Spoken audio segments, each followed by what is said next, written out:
তোমাদের জন্য তোমাদের ধর্ম এবং আমার জন্য আমার ধর্ম।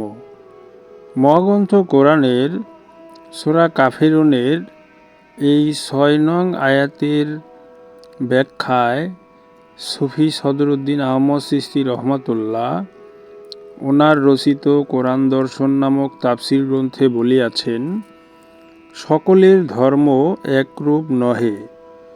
প্রত্যেক মানুষের চিন্তা চেতনা ও কর্ম এবং তাহার ধর্ম অপর সকল মানুষ হইতে ভিন্ন। যেই হেতু মানুষের কর্ম ও চিন্তার জগৎও ভিন্ন।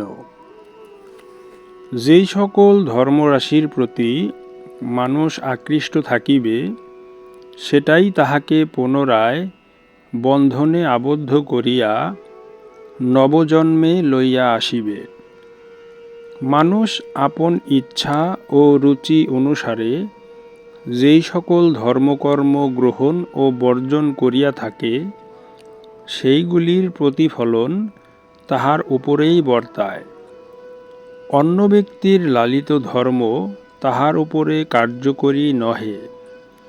কাফের এবং আমানুর মধ্যে প্রভেদ হইল এটাই, কাফেরগণের ধর্মের মোহ অর্জনমুখী এবং আমানুর ধর্মমোহ বর্জনমুখী। মোট কথা হচ্ছে, মানুষের চিন্তা ও কর্মগুলিকেই তাহার ধর্ম বলা হয়।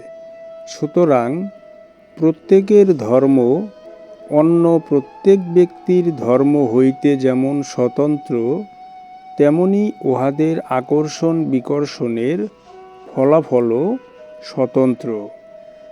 আসলে এতক্ষণ যেগুলো বলা হলো, এটাই হচ্ছে মহাগ্রন্থ কোরআনের সার্বজনীন প্রকৃত দর্শন। কিন্তু প্রচলিত অর্থে এখানে বিকৃত তফসিরের মাধ্যমে প্রকৃত সত্যকে আড়াল করা হয়।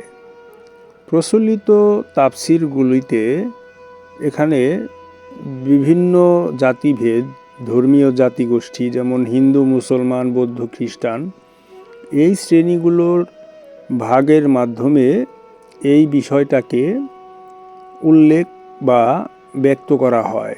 কিন্তু প্রকৃত অর্থে কোরআনের দর্শন হচ্ছে সার্বজনীন দর্শন। প্রকৃত সার্বজনীন দর্শনে প্রকৃত অর্থে হিন্দু, মুসলমান, বৌদ্ধ, খ্রিস্টান, ইহুদি, নাসারা এসবের কথা এখানে বলা হয় নাই।